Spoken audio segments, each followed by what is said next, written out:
Oi, gente, tudo bem? Vou fazer comentários sobre o Antigo Egito, esse livro, tá?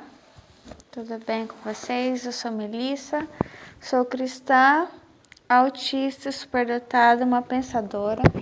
Vou ler um trecho pequeno, aqui da página 59, mas, deixa eu introduzir vocês aqui no assunto. Estamos falando do Amenhotep IV, governo da 18ª dinastia.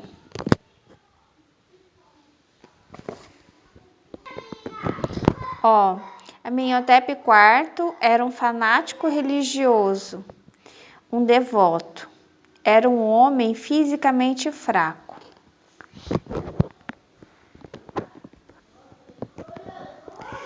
O reino dele estava sofrendo ameaça por causa de invasões, em alguns territórios ao redor do Egito. Os protestos levaram uma geração de eruditos a acreditar que a indiferença por parte do pai dele, e dele, eles haviam deixado de fornecer ajuda quando era necessária, tinham permitido que o império desmoronasse. E aí ele começa a querer levantar toda a situação de fraqueza do seu reino através da reforma religiosa. Daí o que ele faz? Tem alguns deuses no Egito e ele começa a mudar o nome deles para ver se as coisas mudam. Quer ver? Olha o que ele faz. Mudou o nome de Amenhotep, que significava Amon está contente, Senhor e Deus de Tebas, para o de Akhenaton, espírito de Atum, pelo qual é conhecido na história.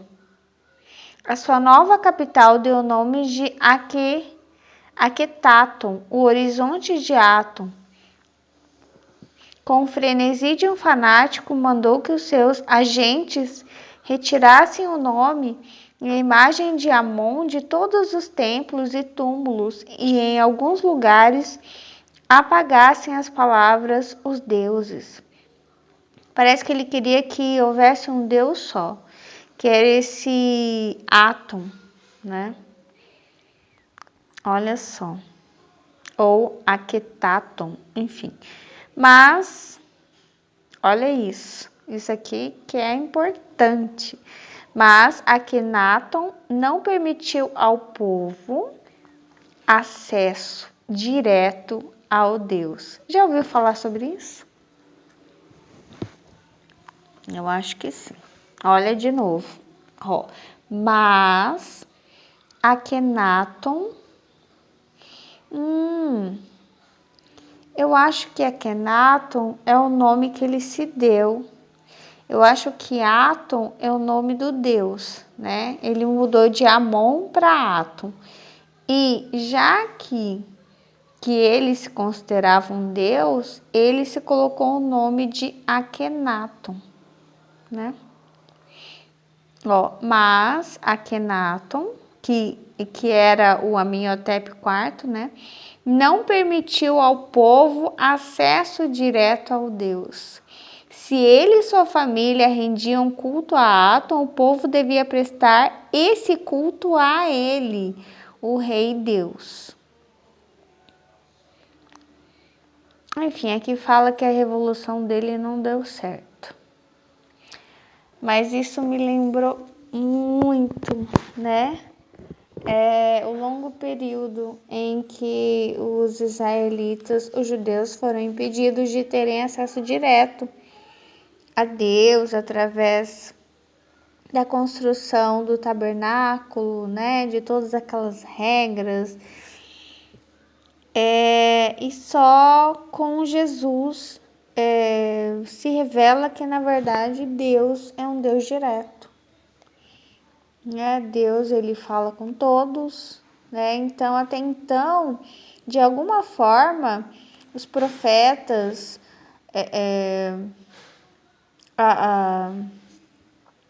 os patriarcas, eles eram esses Akhenaton, né? Eles eram esses, como se diz?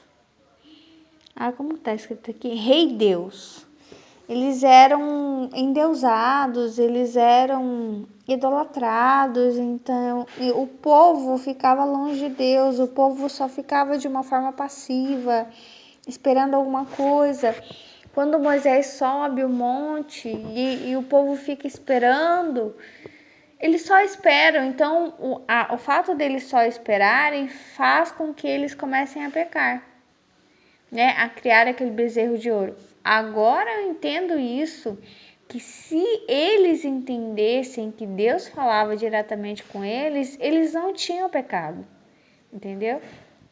Provavelmente Deus falava não só com a irmã de Moisés, falava com Arão e falava com muitas mulheres, crianças, pessoas dali, né?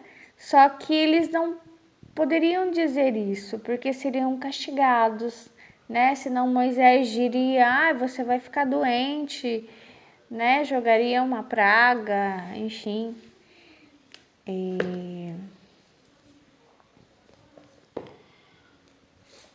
A fé, ela nunca joga praga, né? Não a fé com Deus. Depende de que Deus, né? Tô falando de Deus com Deus nosso Abba Pai, né? Deus que é amor, o Deus, né, de Jesus. Então, as pessoas precisam ter o acesso direto. E eu acredito. Eu estava ouvindo o áudio que eu fiz para vocês, ali do livro, o livro que fala de cura pelo amor, que estava dizendo assim, Deus, eu não, né? Estava lendo um trecho do livro que fala, Deus é Deus presente. Para Deus tudo é presente, né? Tudo é agora. E isso primeiro me lembra muito a visão autista, né, que eu tenho sobre todas as coisas. Eu penso que se você justifica qualquer fato histórico dizendo, é aquela época, você está validando, dizendo que nós precisávamos ter passado por isso e não. É a mesma coisa que você, ter um sofrimento na sociedade hoje e você achar tem que ser assim, não há outra maneira. Então não tem por que Deus mudar nada. E não tem por que a gente crescer, amadurecer e entender que estava errado. Estava errado. Então era possível que as pessoas tivessem contato com Deus diretamente desde sempre. Entende? E é por isso que Jesus vem, para informar as pessoas, para que elas tenham a oportunidade de ter esse acesso direto. A sua fé te salvou. Ele sempre elogia a fé das pessoas, ele sempre o que você quer, né? Ele pergunta, então ele leva em conta o individual. Já era possível perdoar pecados, enfim, tudo já era possível. Só que é normal que o ser humano ele goste de criar panelinhas, muita burocracia para impedir que as pessoas tenham acesso ao que é bom. Entendeu? E aí, já que eu cheguei a essa conclusão de que as pessoas precisam ter acesso ao que é bom e é acessível, entenda o seguinte, quando você diz, por exemplo, não, os alemães, naquela época é assim mesmo, você está matando os judeus de novo, entendeu?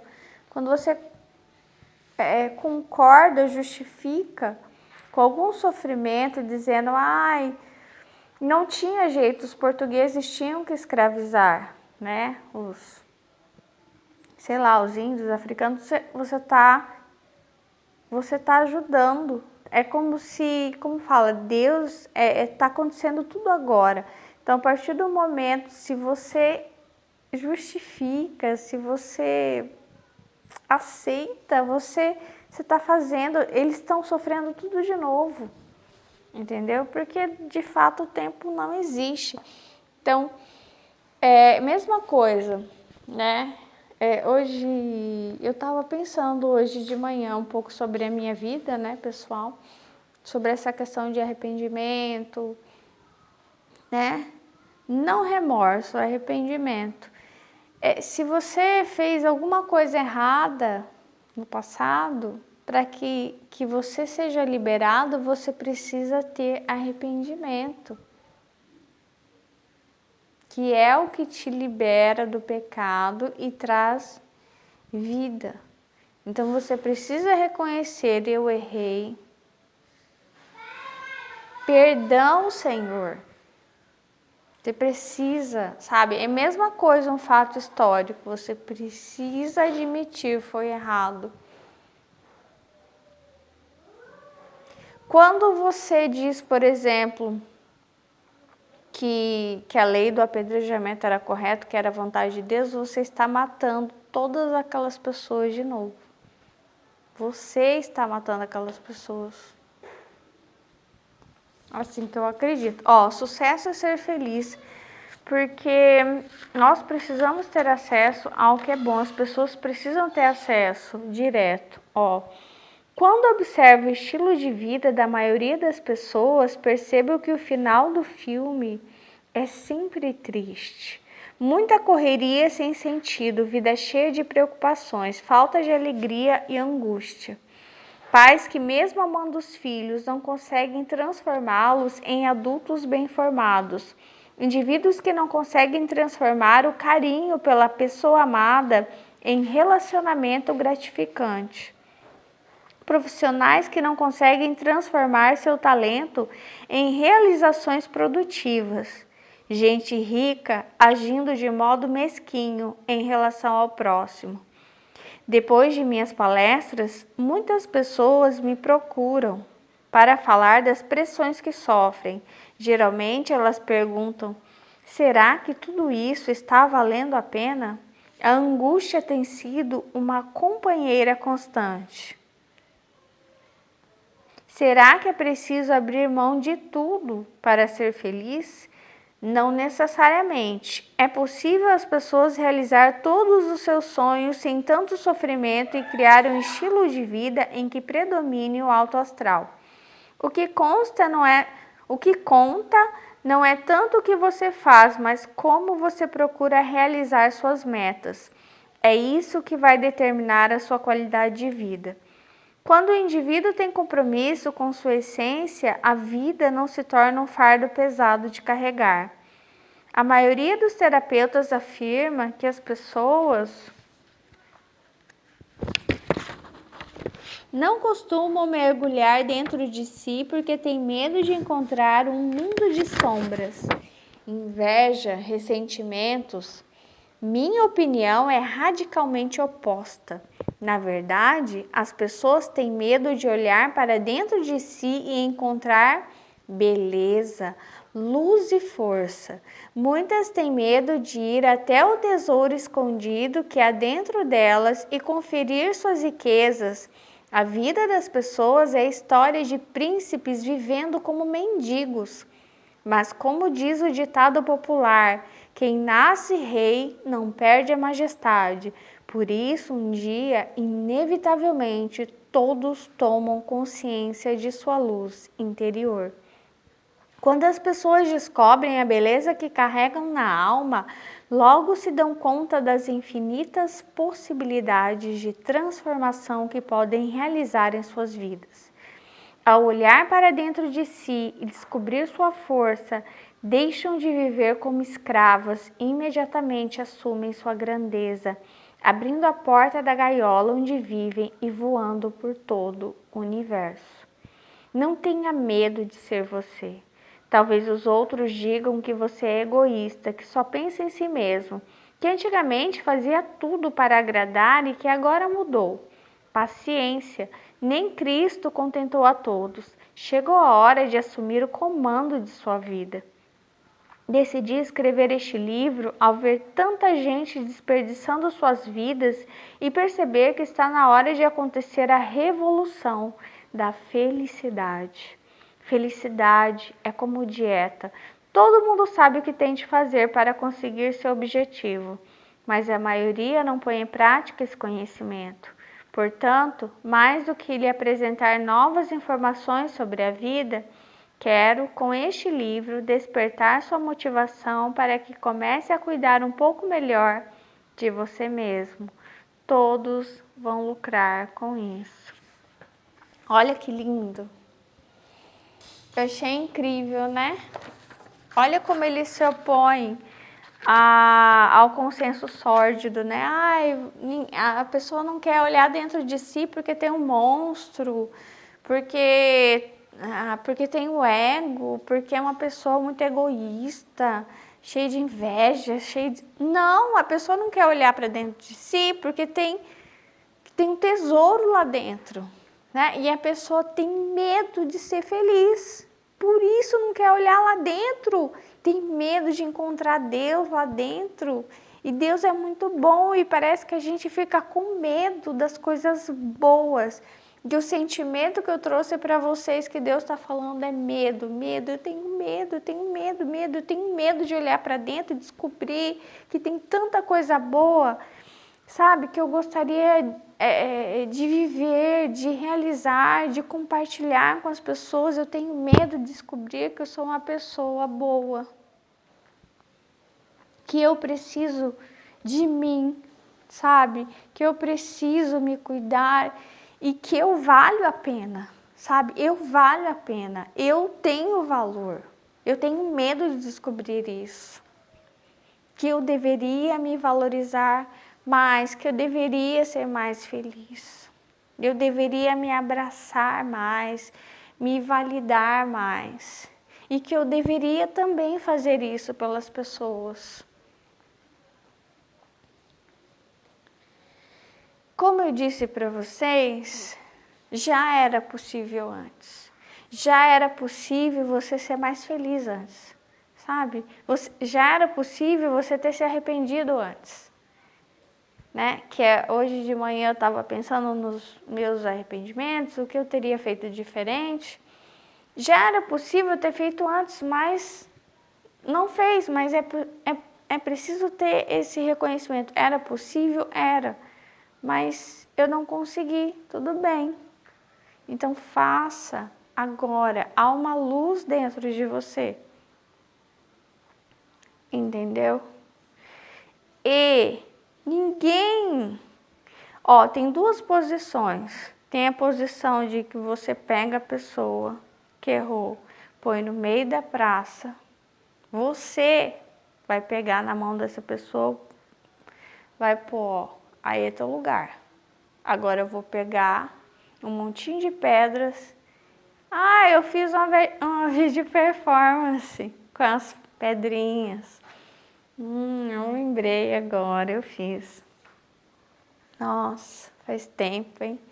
E aí você vai empilhar um monte de pedra e vai começar a atacar uma. Não! Sabe?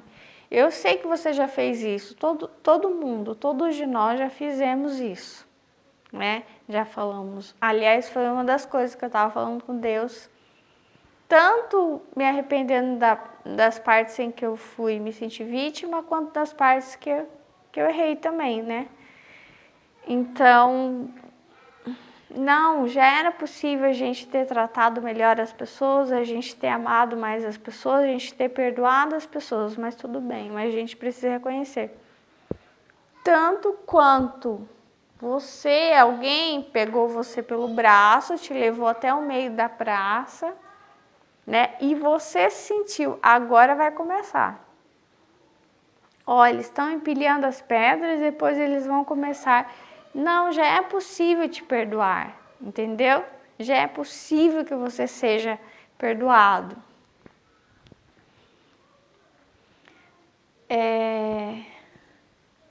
Enfim, essa mensagem eu achei muito linda. Então, nós precisamos reconhecer, né, que existe algo muito bom que a gente precisa encontrar, que é a nossa luz. E a gente precisa usar isso para a gente ser feliz. E a gente precisa lutar por isso, pela nossa felicidade, não é? Então é isso. Às vezes é a gente mesmo que se impede, né? E a gente gosta de acreditar que tem que ser difícil, que tem que doer, que tem que... Como na outra mensagem que Deus falou, sai da fila, né? Sai da burocracia. Não precisa ser assim. Não precisa ser assim. Nunca precisou doer, nunca precisou, sabe, ser difícil.